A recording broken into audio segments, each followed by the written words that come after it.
inaasahan na rin ang pagboto ni senatorial candidate Abby Binay. At live mula sa Makati, magbabalita si Mayan Los Baños para sa Bilang Pilipino 2025. Mayan?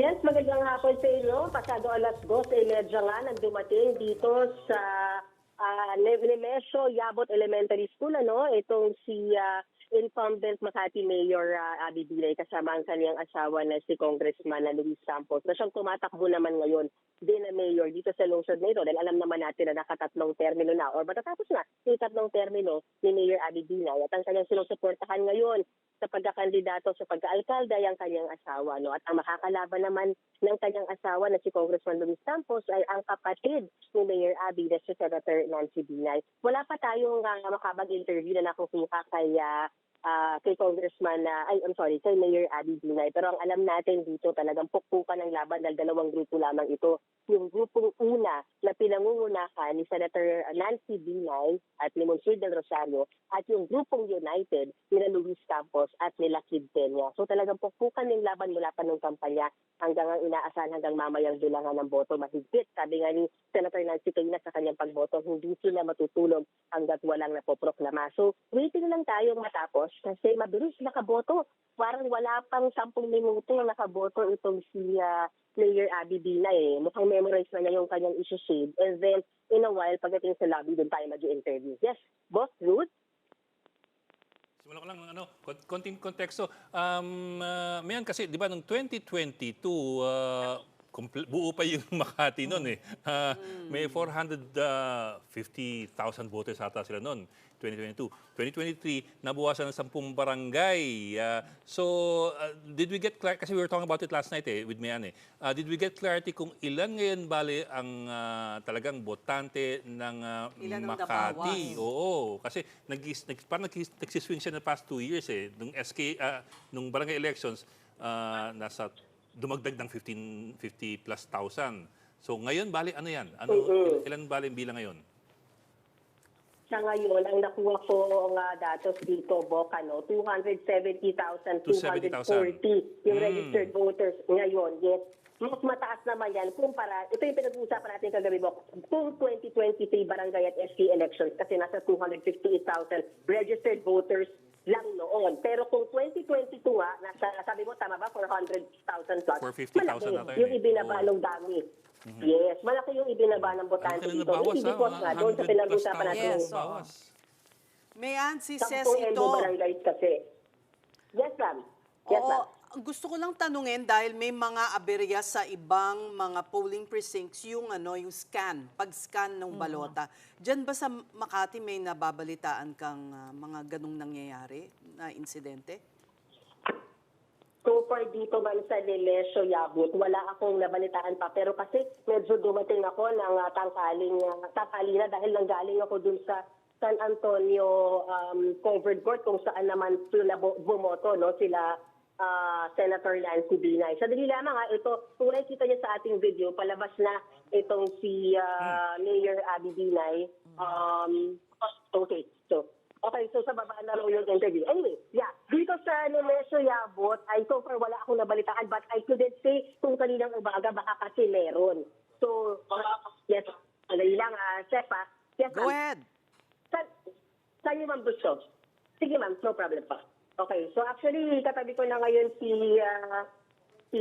Mayor Abby Binay, pero bilang respeto natin sa ibang mga kasama natin sa media, sa baba na lang tayo mag-interview. Anyway, isang floor lang naman ang ibababa natin. Yes, Bok, baka may mga tanong pa kayo.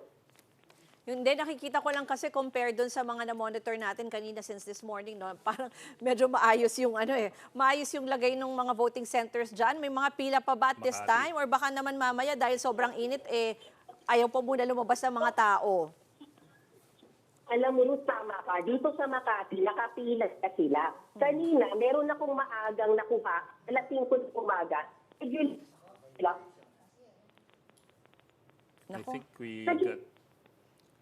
Mayan, napuputol yung paputol-putol yung linya. Puputol lang siguro na signal. Sige, siguro. Hello? Oo, go ahead. Hello? Try natin ulit. Kung Yes. Go ahead. Ayan, can you hear me? Yes. Yan, okay. Yun yung sinasabi ko nga, mga regular voters na nakapila ng alas 5 ng madaling araw, pero bumoto ng alas 7. So, 2 oras silang naghintay doon. At sabi nila, okay lang, ang mahalaga, makaboto na sila agad. Pero okay, hindi sila kumbaga katulad sa iba na sumabay, ano? Okay, ito itatapat ko lang kay Mayor Binay dahil mag-umpisa na yung kanyang ambush interview dito. Okay. Okay. Sige, ma'am, ma'am, yung reaction lang dun sa sinasabi ni Senator Nancy na anytime she's ready for reconciliation. Okay.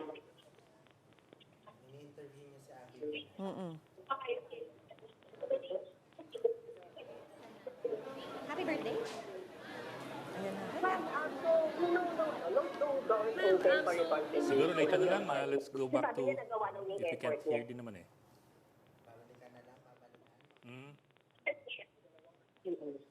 Nakita na may effort. Ang pakiusap ko sa kanya, stop weaponizing our father. Because she's using our dad against me.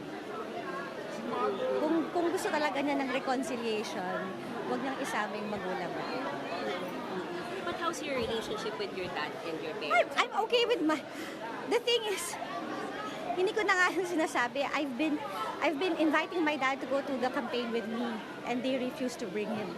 Hindi po ba sumama si VP sa inyo sa buong senatorial campaign? Is this the first time na hindi kanya nasama? Yes. Sa maloob mo? Hindi sa daddy ko. Kasi alam ko, given a choice, hindi niya gagawin yan. Kanino ba sa maloob mo? Alam na natin kung kanino. I don't think we have to spell it out, di ba? But basta, wala akong sama ng loob sa magulang ko. And again, this is an election. This is not about our personal issues. Ang pag-usapan dapat, plataforma, pag-usapan kung ano yung mga plano at mga nagawa para iboto tayo ng tao. Hindi nagiging teleserye na about our personal life, which isn't really what it's supposed to be. Baka daw pwedeng may mag-mediate kasi kung sakaling Wala manalo din. siyang mayor, yung transition daw baka pwedeng mag-usap May transition kayo. team naman. That's part of the mandate of the DILG na may transition team. Wag lang siya masyadong mag-presume na siya yung mananalo. Pero nasa ano yon, in fact, as early as, I think 2 months ago, nag-create na kami ng committee para dun sa transition. We always do that naman, kaya regardless of who will win for mayor, yun yung lagi naming pinaghahandaan after a few months before the election. Ma'am, nakausap- Standard naman yun, standard. Ma'am, nakausap ko si VP kanina. Sabi niya naniniwala siyang mananalo ka. Pero si Senator Nancy din daw sa Makati dahil ang Makati ay Binay territory. Gusto mo ng comment? Wala akong comment. Ay, that's my dad's opinion. At the end of the day, yung mga Makatizens ang boboto. At magde-decide kung sino ang magiging maglilingkod for the next 3 years. How is it like to launch a national campaign at this time na wala yung dad? Very tiring. You have to remember, I was running a national and a local campaign at the same time. So even after ko, pag-uwi ko galing probinsya, pumupunta pa rin ako sa mga local caucuses and meetings. Kumbaga sa doble yung pagod, pero I'm very hopeful that lahat naman ng pinagdaanan ko, lahat ng paghihirap will have a very positive output. But aside dun sa the reason why you run for Senate is to make your body proud. At the same time, every issue, Yeah. parang gusto mong dalhin sa Senate. Can you discuss or elaborate your plan? One is to support if the EMBOs want a plebiscite, kasi manggagaling yung dapat as an initiative sa local, sa lower house.